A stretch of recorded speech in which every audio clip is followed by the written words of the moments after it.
I'll disappear. Oh, right on time. Someone shows up. Awesome. Hey, Vijaya. All right, I'll share screen because I've got more than one thing that I'm gonna share screen for. So I'll just put it to general sharing. All right, so today I'm gonna present you with an update on our open textbook project for the U Regina course, Internal Processes of Earth, which is also known as Geology 201. And this is a lab manual that my colleague, our lab instructor, Jay Normand, and I have been working on for the last year. And we've also had some student assistants involved, Caitlin Crawford, who's a graduate student of mine, and then actually 4 undergraduate students. I just realized I'm missing one of them. Anyway, 4 undergraduate students have also been assisting with this project. So our motivation for this project was to generate a lab manual that could be for posterity, where we could preserve the resource and have it available for our present students, and then also for students in the future. We'd encountered issues with previous resources for this course not getting passed down when there was some turnover in our lab instructors. And obviously my colleague is not going to run off and leave us in the lurch, but just to help with preventing loss of materials and providing us with something we can iterate on, and then also contributing to the greater pool of resources for OER projects, we decided it'd be good to put this together. The history of this project, before I came to U Regina, I was based at USask, and we decided to take on an adaptation project for USask, which was the source for this U Regina project. So I'm going to give you a bit of background on that in the next slide, because it directly feeds into what we've done. And then I'm going to tell you a bit about our adaptation approach and our team that we used for this project, and which, I don't know, may or may not be slightly different in comparison with how other people have approached their adaptation or OER projects. So I thought that might be interesting for people. And then our remaining to-do list, which may not be that interesting for people, but some of it's relevant to Isaac, I guess, to discuss some challenges that are coming up that are shared between us and other people too. So I thought I'd just share that too. And yeah, okay. So the original project that we did was based at USask. So this was before my colleagues at U Regina got involved, and this was in collaboration with Michael Cuggy, who is a lab instructor there, and also Carla Panchuk, whose name will come up over and over again because she's very involved with numerous open educational resources in Canada, and a wonderful friend and collaborator on this project. She's also done major revisions on a full-scale textbook project out of BC. She lives in Saskatchewan, but she works interprovincially. So we based this lab manual on a lab manual I found out of the US, DeLine et al.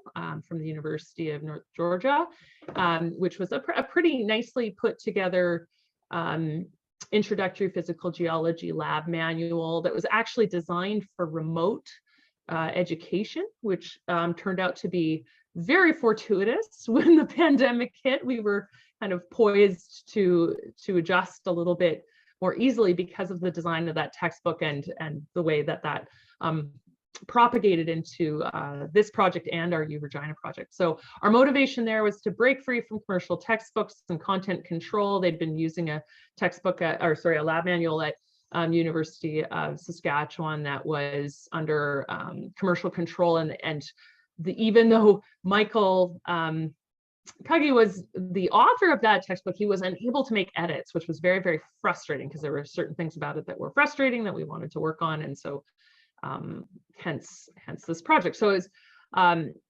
it was a really nice lab management work from, and we needed to update it a bit though to create some Canadian content in it and make some transitions that way. Fortunately, it had great source attribution throughout, so that made our project a lot easier. And the content that they had, some of it really complemented what we had already developed and what we wanted to work on, and so that was really nice. And that included, and I'll just show you, if we sorry, this thing is in the way. If we go, here's an example from our textbook. They had these multiple choice questions to guide the students through working with rock and mineral samples that they would have in kits that they would have with them at home. And this was extremely helpful when we had to move to remote work, but it also works really well in person in the lab to help guide students through that scientific process of identifying minerals, which is a big part, and rocks, which is a big part of what these labs are about. So that was a really nice additional piece of content. This project, the USask project, got some funding through USask's OER project office. And so we were able to hire a couple of student assistants to help with that project, as well as a sessional instructor who's Carla Panchuk, who developed some really beautiful map exercises for us. Some challenges we ran into: the authors couldn't send us their original images, so we had to extract them from PDF and then in some cases develop from scratch. And then it was a very big textbook, or lab manual / textbook, that they gave us. And so we in the USask adaptation, we took that on. We actually edited that, but for our U Regina textbook, we really stripped back on that content, which was a good decision because it was just really overwhelming. And then, of course, we also had to kind of pivot their textbook a bit, or their lab manual a bit, to align with Michael Cuggy's preferred lab format, to make it easier for him to assign it with his TAs and that sort of thing, to keep it aligned with how he'd done things, so it wasn't too much of a change in one semester to do. And then we developed that project with it took us a month and a half, so it was extremely intense when we did that change, and we're still iterating on it and making some changes from away. But it was the core project. Well, I guess really their book was the core project, but this adaptation has led to a series of other adaptations. So our adaptation at the University of Regina, an adaptation that Carla Panchuk has done at the University of British Columbia Okanagan campus, and then there are several other people who are interested in working with this this introductory physical geology lab manual. So it's been a really good project for propagating across Canada and generating more OER initiatives, which is kind of cool. So our adaptation, like I was saying, our motivation was we needed a new lab manual. We were working remotely and we needed some new materials. And so this one was a logical place to start because I'd already worked on it. And when my colleague, our lab instructor, looked it over, she saw, a piece of work that would work for us, though it certainly needed some development to align with her preferred mode of presenting. The course is approximately at the same level as the course that this lab manual was for, but there were some differences. Like we go into a lot more depth in the labs for Geology 201 at U Regina on certain topics, and so it required some additional development of content. And so she's put together a lot more of those multiple choice questions to help with the students, and then a final project that she had used many times before. We've integrated that into it as well, in another lab for identifying sort of various minerals that are challenging to tell the difference between them, and different rocks that are difficult to tell between them. And we received support from the U Regina OER initiative. Thank you very much, Isaac and company, which has really helped us because we were able to, again, hire a team of students to help us to make this project happen. Some challenges that we ran into: we needed to redo some of our figures and expand the exercises and materials, as I mentioned. And we did need to make some major revisions. So here's an example of one of the new figures that we introduced for that exercises, comparing rocks that look quite similar. But these are developments that will potentially have utility on those other OER projects at other institutions. And so as we sort of have these spin-off projects, there's often content that will feed back into the other projects. And so as on the USask side, my colleague will be looking to issue a new iteration of this manual here, because they have broken free of that original contract with the previous publishing house that had managed their original lab manual, and so they can probably use some of that content in the next iteration. And so yeah, we'll see. We might these exercises in particular, I think he'll be interested in potentially bringing in. So I wanted to talk a bit about our team approach, because this is something that I think, well, correct me if I'm wrong, Isaac, I think it might be somewhat innovative relative to other projects. Am I right or am I wrong? Tell me if I'm off base there. We have our core team, and then we have a few student assistants, and we've structured it. We have a teaching assistant from the course, Caitlin Crawford, who's a graduate student. So she has been the teaching assistant for Geology 201, the course that this lab manual is for 3 semesters now. So she knows the content really, really, really well. And then we have a selection of undergraduate student assistants, senior undergraduates who took the course before this manual was generated. So they're familiar with the content of the labs, but they had experienced it in an earlier form of the course where we didn't have this lab manual. So they have insight on the content, but fresh eyes to bring to the project itself. So they're doing the bulk of the editing for the project, aligning between the Word documents that we use for printable copies of the labs and the Pressbooks version of the labs. And then we have hired what I'm calling consultant students, who are second-year undergraduate students who have taken the course using this lab manual. So they have personal experience with the lab manual in previous iterations or in the present iteration. And so they can apply their eyes to the documents with that in mind, like what was frustrating for them when they were using this manual? Where do they think we need to develop things more?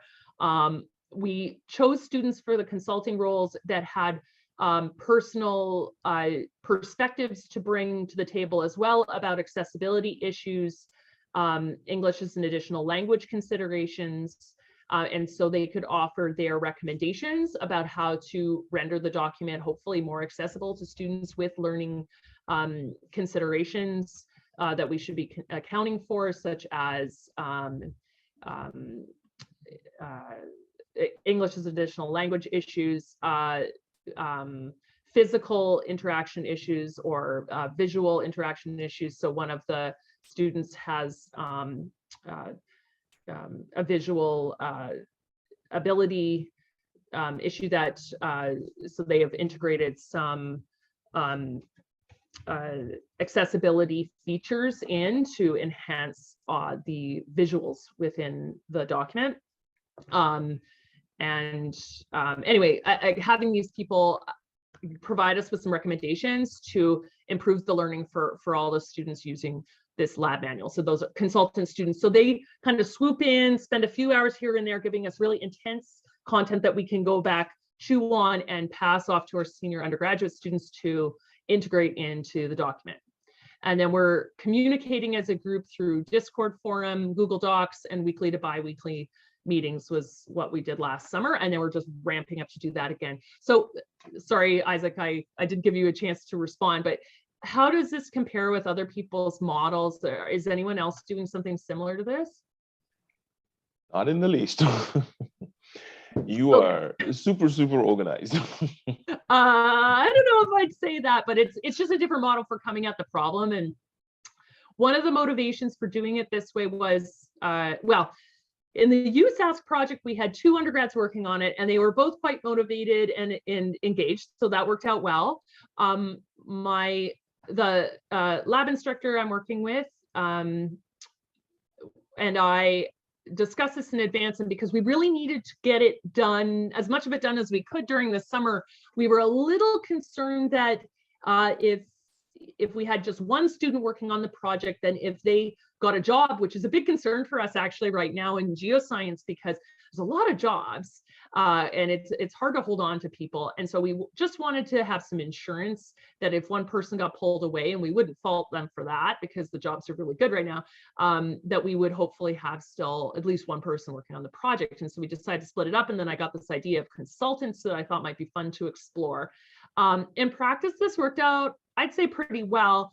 Where we ran into some challenges was actually with us getting a little overwhelmed with, remote teaching, life, my research, stuff like that, that kind of held us back a little bit. So really, we were the slow point, not our workers.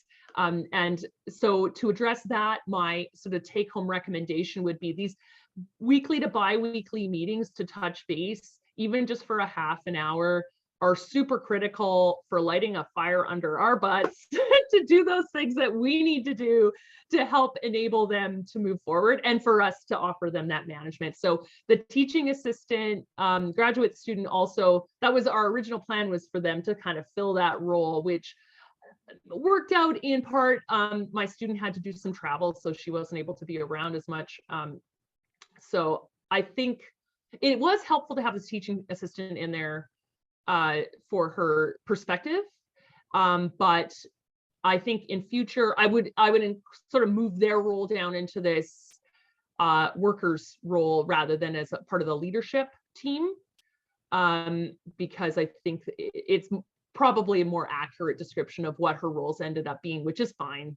It was sort of an experiment in organizing, but overall, I would say this is a way to, I mean, I'm a person who is energized by the presence of other people. So having lots of people involved helped to energize me on the project and continues to do so. So we just had our meeting this week to sort of kick off this summer's efforts, because one of our senior undergraduates is about to graduate. So, or the other one already has graduated, but this one's about to graduate. So we really need to get her part done before she graduates, because she won't be able to be employed on this project after that point. And so we're forging on to try and wrap everything up. So anyway, I hope this is interesting, this team approach idea, that maybe other people might find it inspiring for their projects, that they don't need to necessarily have just one student working on it, because it might actually help to have teams working on it. And often students aren't able to work full-time, or it's too much to be working full-time on these projects, and it fits in really nicely for little part-time jobs. All the students on these projects, for one reason or another, didn't want to be working on it full-time, and so it worked out well in that sense too. Okay, so one of the major things that we still have, we've started working on, one of our senior undergrads had started on this part of the project last year, but we really want to fill in, is a final lab project exemplar to complement what we have in our manual. So I'll just step back for a second and give you a quick overview of the manual. So the manuals consists of chapters that are representing each lab. So there's an introductory section and then the exercises. And then sometimes we have some extra practice, and these were often exercises from the previous iteration of the lab manual, the USASC one, that we thought were cool and interesting, but maybe just too much for them to cover in a lab. And so we moved them into an extra practice section for them to have handy if they wanted, and often they'd ask for extra practice, but or just too much for them to cover during the lab. So we didn't want them to stress out, so we removed them and put them in the extra exercises. So we've got labs on our different rock topics. And then at the end here, we have a final project. So this is a lab that integrates everything they've learned in the other labs together into a final mapping project, where they have rock samples and they identify them. They are told where they appear on a map area.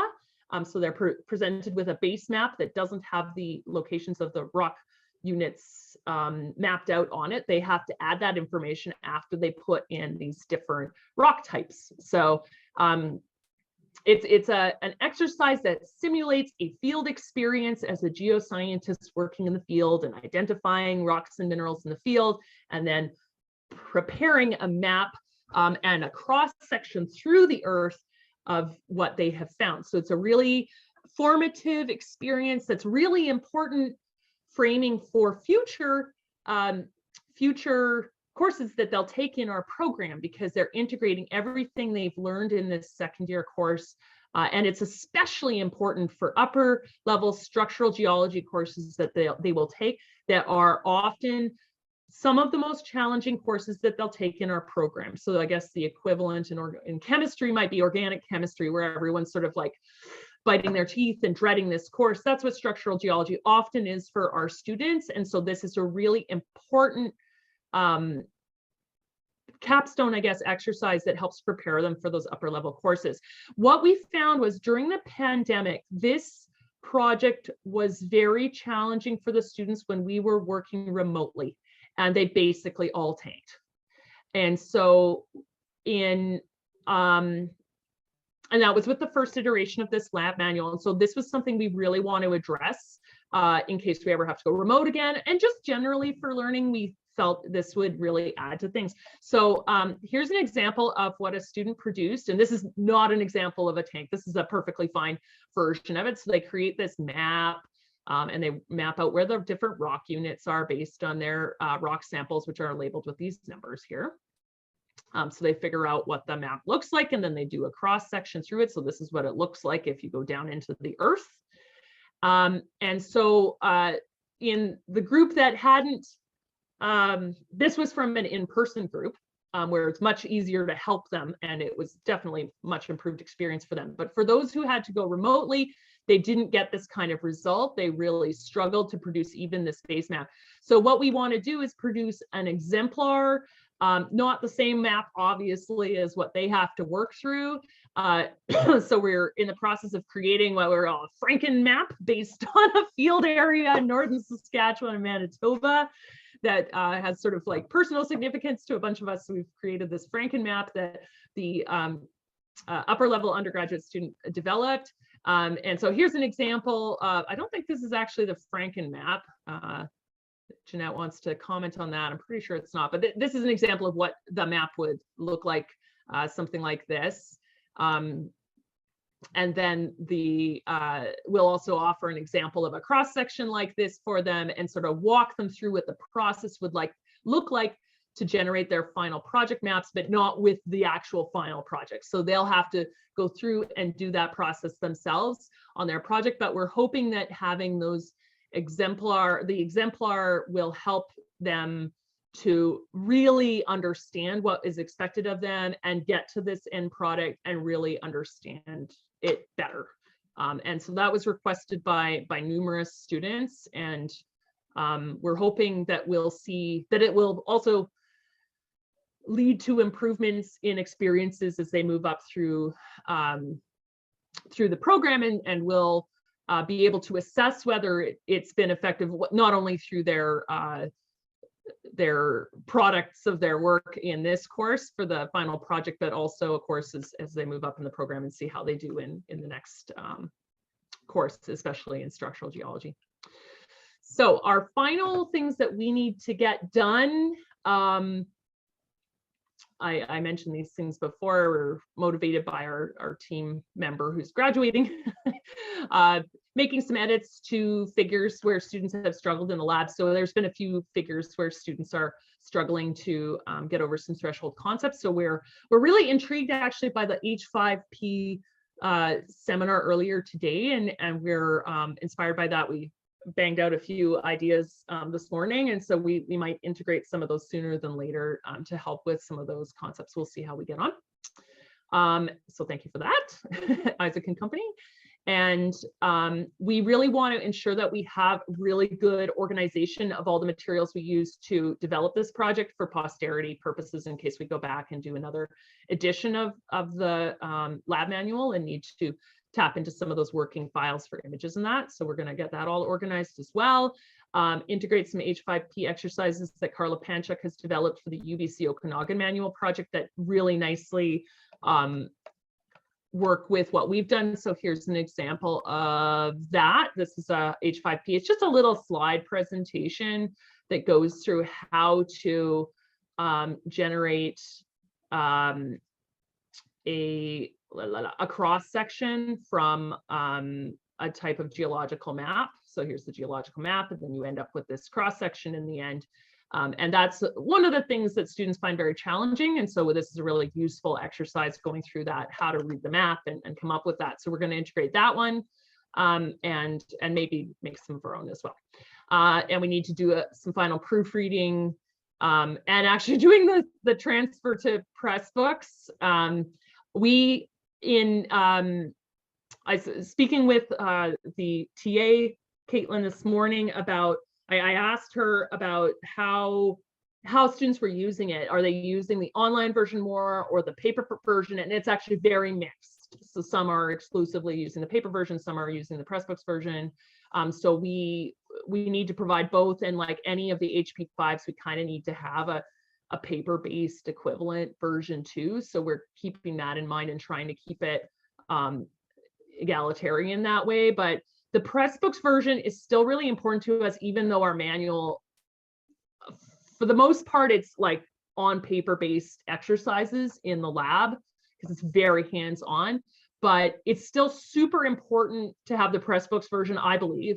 And the reason for that is it's actually the different projects going on. There's a lot of opportunity for cross-pollination here. And so I think the value of having the Pressbooks version, not only to our own students, is that potential for the cross-pollination between the UBC Okanagan and the USask projects and other projects that are coming out of this, because we're kind of developing a micro-learning or meta-learning community of lab manual people across the country and even abroad, that we can collaborate on these projects moving forward. And so it's really important to have that easy access online version of it. And so we definitely want to move towards having like a more publicly published version of this before the end of the summer. Obviously, we need to wrap up the project, but we'd like to do this a bit more officially also, just so that we can share it more formally. I need to sort out some map copyrights with the BC government. That will be a pretty simple exercise because I had to do that for the USask one as well, but we've used some government maps in the book, so we need to integrate that and write the preamble and stuff. And an idea I had that I think will be quite helpful is to add a feedback sheet that we'll put at the end of the printable book that we'll distribute to our students in order for them to like just keep note of different things they notice that are frustrating to them throughout the semester, that we can collect at the end of the semester and use to improve the book moving forward. Like typos or just things that they notice or that they find frustrating that we could potentially act on. So one key issue that I wanted to raise, that I've already raised with Isaac before, that I know he's working on, so not to put you on the spot, but just maybe for other people to consider as well if they happen to watch this video, is printing costs. So when I was at USask, their bookstore has a policy of not charging a markup on open educational resources. So they just have a flat, they just charge the printing costs for the document, but we're not sure yet if we'll be able to arrange that at U of R. So that is like a really important question that we need to address, I guess, for us before September, whether the bookstore will be charging a markup. It might affect our distribution plan a bit. I'm not sure how we address that. I guess possibly going to an external printing company, and just because we don't have to have like bound copies for our lab manual, just we can print it on 3-ring binder paper if we have to. So we could go to a local printing company and just print off copies, but it would be awfully nice to have it available at the bookstore for students. So I'm hoping that'll be possible, but I guess we'll just have to see. Do you have any? You probably don't have any updates on that at this point, huh, Isaac? No, not yet. Okay, fair enough. Yeah. Yeah, so anyway, thank you for your attention, and here's some thank yous to friends and colleagues who've enabled and helped out with these projects along the way. And here's my email address at U Regina if anyone wants to get in touch, or yeah, drop me a line. Happy to answer any questions anyone may have. So I have a request for you. Actually, it's not really a question. Okay, sure. When we get a lot of the people that want to submit applications, yeah, one of the things that, well, we've just sort of changed the application process, and one of the things we're trying to get them to do is to, when you did your application, you actually categorize all the hours and all that sort of thing. So there are two requests that I have for you. One is if we can use your application, of course we can change details, as like a template. Oh, okay. So we can provide it as an exemplar to show them, okay, this is kind of what we mean when we're looking for you to give us details like this. And the other is because the way that you set up your team, like you described it, we do have a project right now that has, I think, 4 faculty, and unfortunately, it has been problematic. They've been having a lot of troubles meeting and going forward. Lots of things. Yeah, and I have a lot of loving kindness for them, because it is hard when you're juggling everything. Like, I mean, I feel like we've been mostly successful with our projects, but then there's also a little voice in my head going like, I said I was going to do the thing and it's not done. It's hard when you're juggling everything. So I feel for them. So the other thing I'm wondering is if you could sort of course, this is because I know you have lots of things you're planning on doing, but when you're done, have sort of like this approach that you've got, just a simple write-up of that we could provide for them from your project, basically, just as an exemplar again, because I think a lot of them are using the students the way that you mentioned, where they have a student or two working and doing some work, but they're like not necessarily using like your use of consultants, where you have people who are actually, giving this feedback on those issues.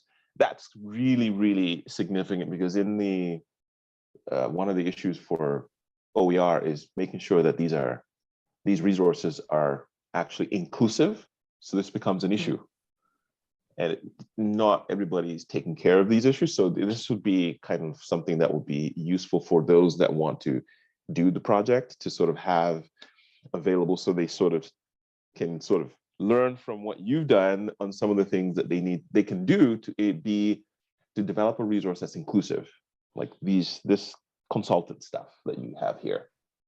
Yeah, and it's, well, I'm not saying we're perfect at this or anything. Like it's definitely a work in progress on that front, but let's see. So I guess other lessons learned, things for consideration on the consulting side.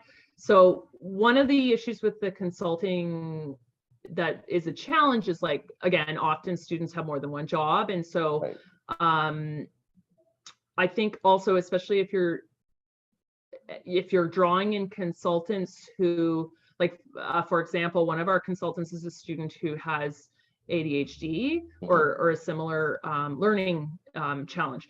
And for students who are, and I've worked with several, I don't know if many is the right word, but several undergraduate students in the past who struggle with that. And I have a lot of loving kindness for what they go through. But this model can be challenging for students who have those kinds of learning challenges, because motivation can be very difficult.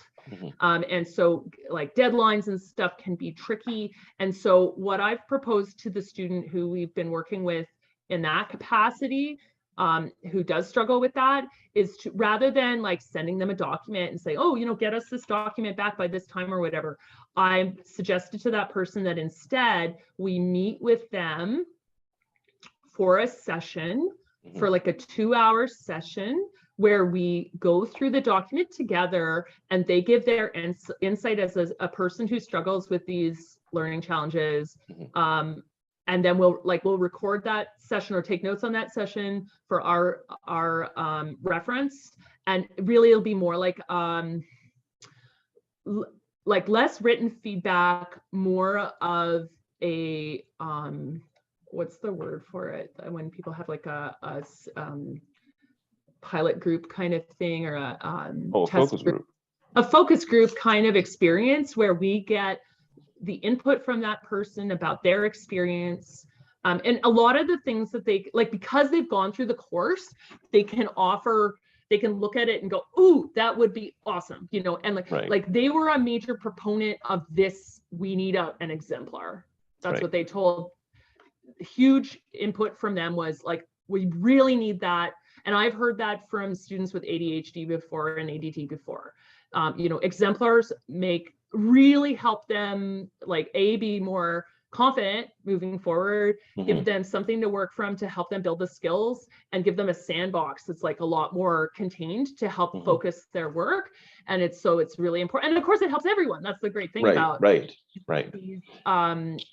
accessibility things help all students who are using the resource. Right. So well, I guess my recommendation, okay, so sorry, I need to circle back to it. One thing that has been challenging is actually the mode of payment. So doing the weekly timesheets has been painful for all involved, because often there'll be big gaps of time between different times when they're working. So like they might put in a few hours a month, and then 2 months later put in a few hours a month. Right. And meanwhile, I've got the people banging on my door about handing in timesheets every week, and I feel so bad bugging these students, because it's like we haven't sent them documents to review, and I'm like, please fill these things out, because I'm getting in lots of trouble for not filling them out. So I believe that one of the options for payment is to pay like afterwards in a lump sum, and I think that would have been a better match. Is that possible? I think it's possible.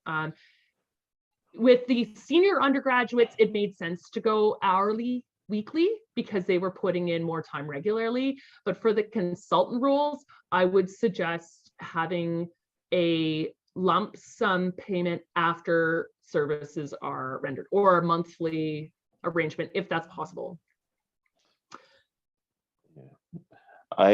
Well, I can have a conversation and see what the AVP academic would say. Okay, yeah, and maybe it doesn't make sense to do it that way, but anyway, just things to maybe discuss and consider. And then another thing, like if you're finding this is a need that you have across all of the projects, maybe it might make sense to have I don't know if it would or not, but to have people who kind of swoop in from like an umbrella level to assist with different projects in that capacity. For ours, it's really nice to have those students who are experienced though with the resource. So I don't think I would have wanted to trade them out, but I was thinking about like, what can I contribute to your, the project that you had put together on here. Where is it? Your for this event, you've got the bootcamp book. Oh, right. Which I've been feeling guilty that I haven't contributed to yet. So I think what I'll do for the bootcamp book is my contribution will be to add in some of this team approach information. Right. Would that be a good place for it? Yeah. Okay, so I'll put in like a little report on that. Maybe I'll put this all in an H5P.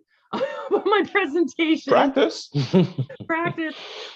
Put in this sort of lessons learned kind of stuff as like a starting point, and then I can certainly give it some more thought and write up more of a final report. And then certainly I'd be happy to share our proposal. I'm glad you liked it.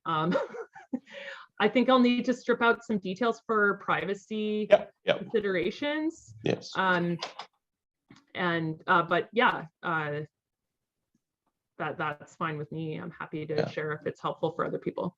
Yeah, because I think the challenge is trying to get when Elsa was here. Elsa was the previous manager. She was working with one group, and the challenge that they had was they didn't have any students working with them. And when they got busy, then they didn't get any work done. So it got to be a problem. But we do have a few other that are doing it together. So I think Amber's doing it by herself, but she has several students. But it's we have two other. I think one other project that's doing it more of a team approach, like the nursing text, where they put out a call and they had authors, kind of like Brenda's, where they had authors sort of contribute. And so they're doing it that way. That's easier. But for the other projects, I think they could sort of glean from your approach how they could sort of make it easier to manage a project. Because that's the challenge that a lot of them seem to have. Yeah, I think it's a challenge for any group because we're juggling so many balls, and I guess my overall for accountability personally, I find weekly meetings really help like working meetings where I send off the emails that need to be sent, like today's meeting, I sent off the email about the contract for the student while we were meeting, getting our list of things together. The Discord forum is kind of a helpful way as well to have really quick communication, because sometimes email is clunky, whereas with Discord, providing people are using it, texting can be a really efficient way to get communication moving.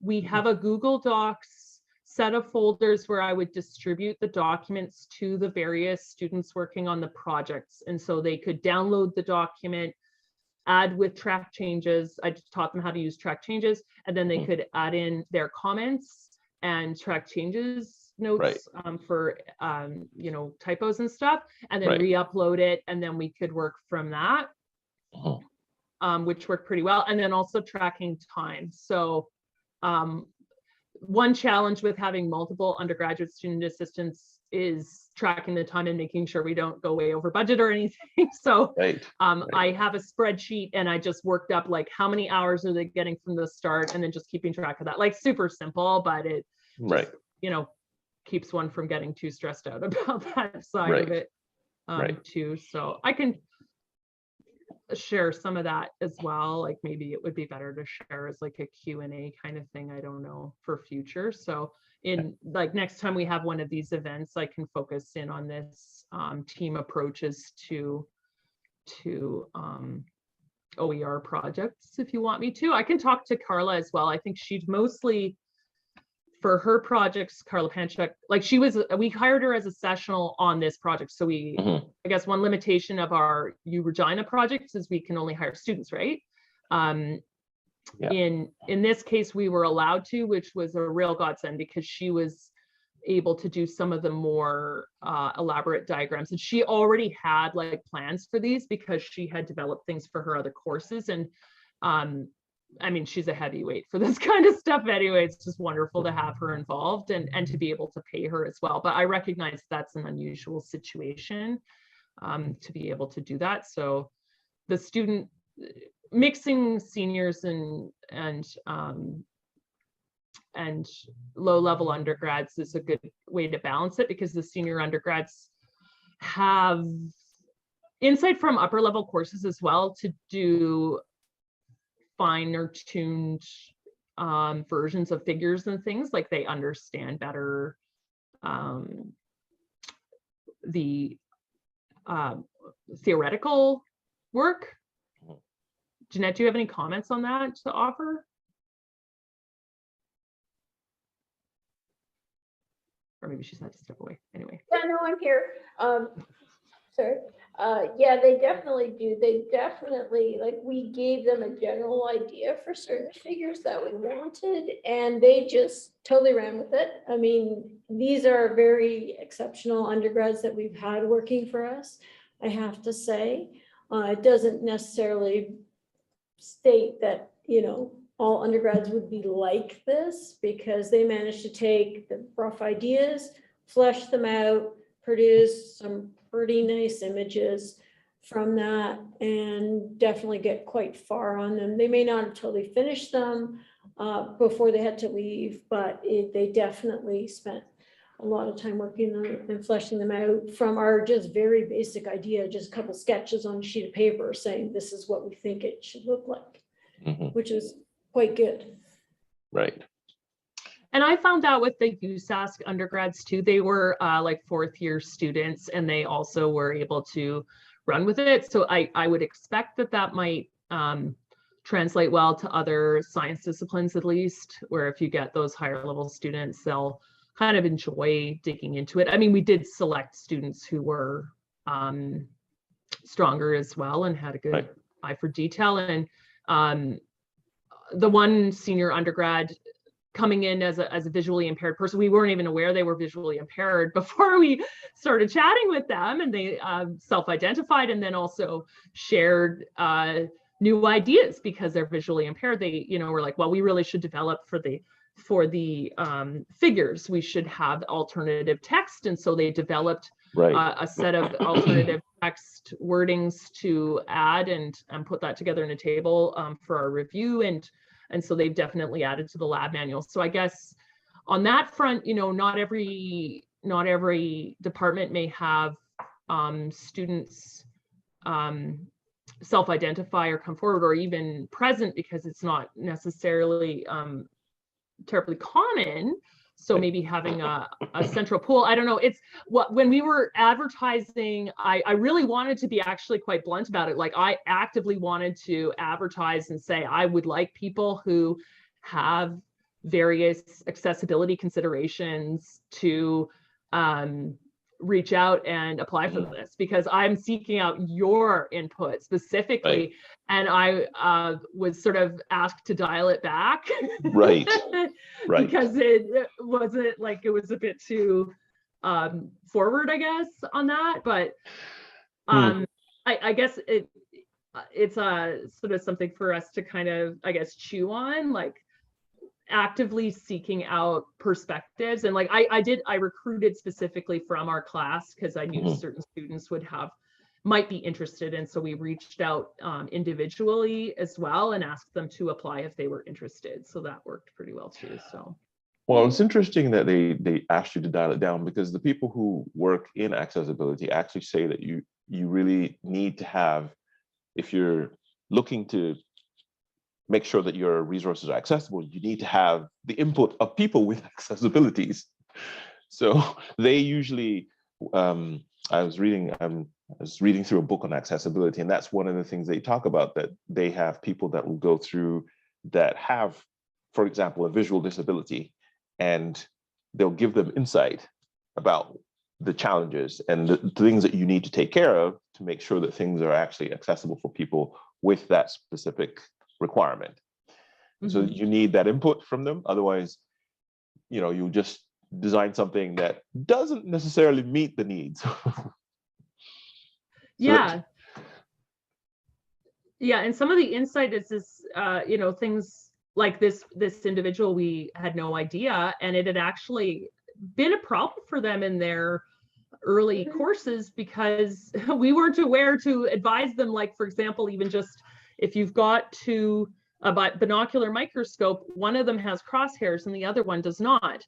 And the side that did not have crosshairs happened to be the eye that is visually impaired for this person. And so they only realized, like, I think it wasn't even in that course, was it, Jeanette, that this was a thing. And so they had missed out on that. And that is something we can address as instructors, or have in the manual and say, if you have visual impairment or whatever, you know, physical issues with, like, you know, people with repetitive strain. We had a student last semester who had shared with me when I was teaching them first year that they were going through some stuff. I was like, make sure you tell the lab instructor as you go into the second year course, but because we could pair you up with someone to assist with some of that manual work you'll need to do. And there's no reason why someone else can't do that for you.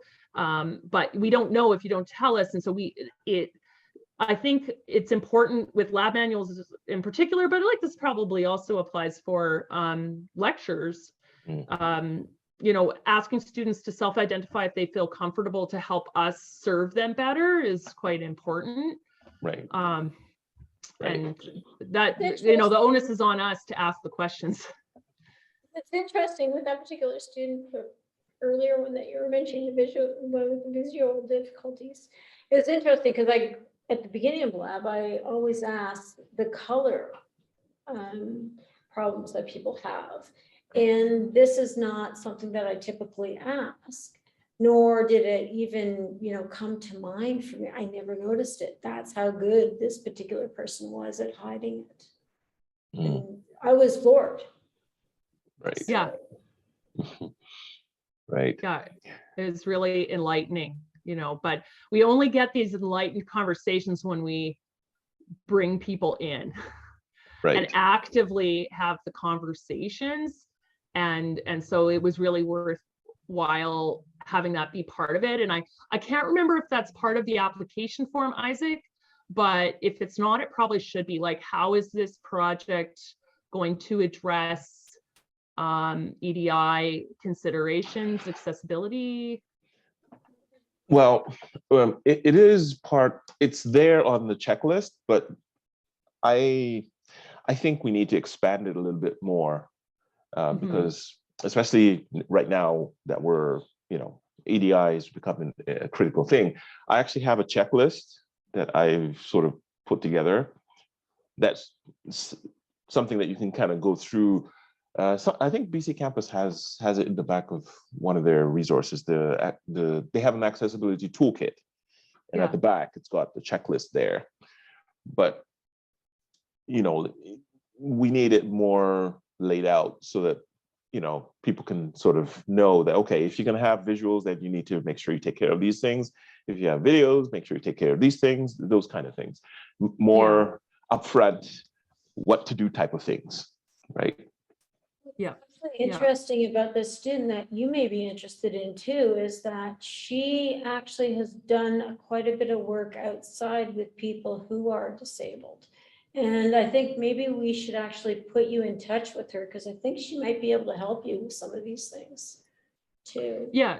And her experience is spanning, it's not just visual impairment, it's people who are physically limited mobility and various other factors. And yeah, that's a good point. Like, another idea too, Isaac, is this is quite heavy to layer on top of an OER project that is kicking off for the first time. So even though this project was a fresh project at U of R, we were layering onto a project I had previously worked on. And so adding on that EDI, I mean, it's always something we're interested in anyway, and thinking about, but it was also, we had something we were working with.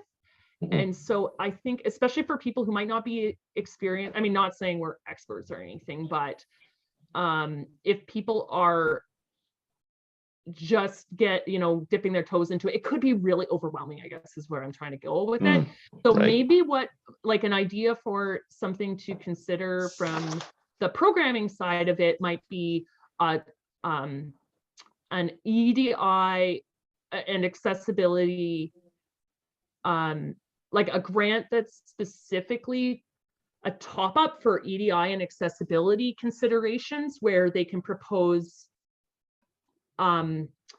assessing an existing project and leveling it up on EDI and accessibility considerations to provide sort of like the focus, because I don't know, when we're working through projects there, we sort of work it in layers, like we get the basic document together and then we go back and we're like, okay, we need to kind of level up on this and then this, and so the consultants part we're bringing in after we've got the basics down for the most part.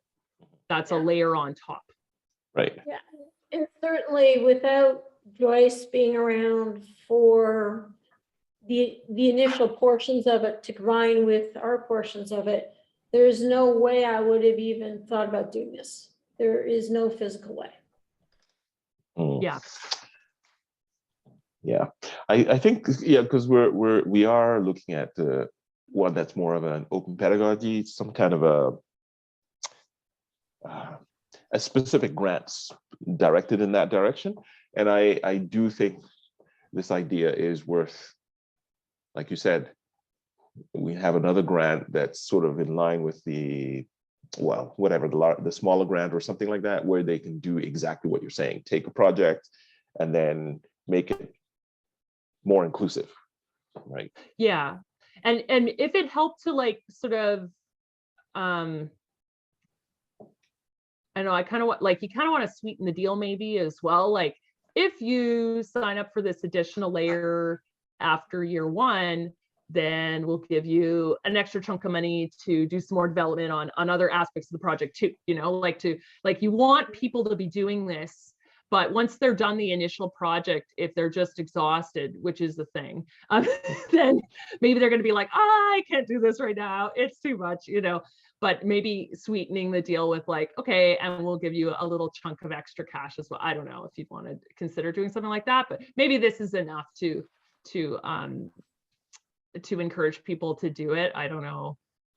Well, I think I am going to have a conversation with with Nogan about this, because it is a big issue right now, making sure that all of the materials that are being created are actually accessible. The government actually, this is a big issue for them. They want to make sure that all of the resources are accessible by all the different students that we get, right?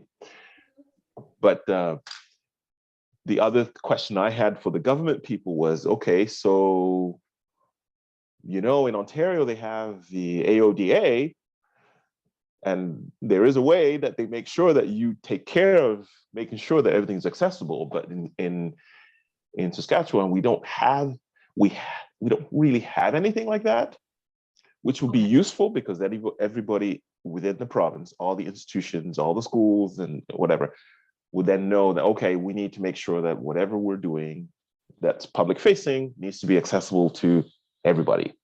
Yeah. Which is what they have in Ontario, right? It's quite overwhelming, I think, you know, I mean, it's overwhelming for us and we've been thinking about it, but like for someone who hasn't, you know, doesn't have the background too on, you know, the like alt text and, right. You know, parsing through each aspect of accessibility after putting in this huge effort to get the workout in the first place is a lot to ask of people. So I guess that's where the resourcing and guidance part is super important if we want it. I think it's a really good thing for us to work towards as an institution, and right. giving people the support they need is going to be critical if we want that to be successful, I guess. So let us know if you want us to connect you with our undergraduate worker, because they are still based in Regina and might be quite interested in doing some part-time for you guys more broadly, if that's interesting. But they all have graduated in June, so. Okay.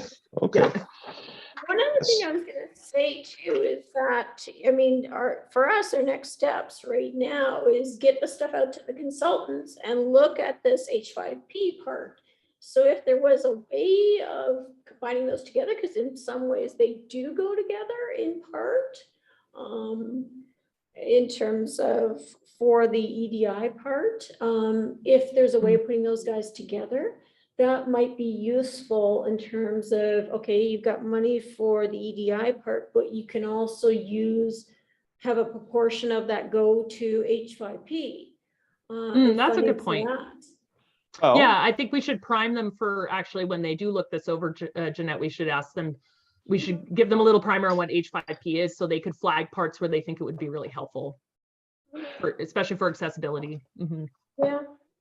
One of the things the small grant, which the one that you got, we don't really have any limit on how many times you can get a small grant or even a grant itself. So for example, Bettina, who did the financial empowerment one, she's actually, once she's not doing administrative duties, one of the things she's thought about is actually doing that. I talked to her not long ago about H5P and I showed her some of the things and she was like, I probably will think about that once I think next year when she's done her administrative duties. So then you can apply for a project, a small grant, but it's now just specific to creating H5P or video or something like that. That's an awesome thing then. Well, maybe that would be a future project for us then, is to do an H5P geo activities manual that's actually more broadly covering more than just this course, other courses in our department, but developing a lot of things that, and maybe we could get a few undergrads working on it to develop some exercises that'll be useful in a bunch of courses. And that could be like also, you know, thinking pragmatically about elevating our perception of Regina in this sphere, that would be something people would draw from, because H5P is something that more people will be integrating into their projects too. So if we develop some nice resources, it's going to spread the word about where we are and what we do. So right, especially in the 3D aspects of things, a lot of the structural portions that we've been talking about is very 3D oriented, trying to visualize stuff in 3 dimensions, which is a lot of what we're trying to get to mentally with them. And it's very useful for our subsequent courses, which build on this and move further along in that process for them. So that would definitely be useful for them. And it's a ubiquitous issue in our discipline. But anyway, thank you, Isaac, for having us today. And maybe someone else will watch this and it'll be useful to them. But otherwise, I'll put this team approach stuff up on the shared Pressbooks document for reference. And Okay. I'll just stop the recording now. But it